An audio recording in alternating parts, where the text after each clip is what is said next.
पुत्र्यांना मामा रक्षिती निपुत्रिकाला मामा संतान देती गण्या रोग्याला औषधी होती भंडाऱ्याचा महिमा वर्णावा किती जय देव जय देव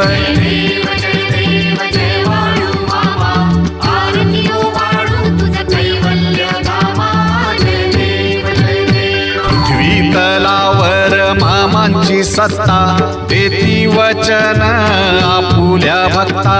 अदमापूर क्षेत्री समाधी घेता स्वप्नी दर्शन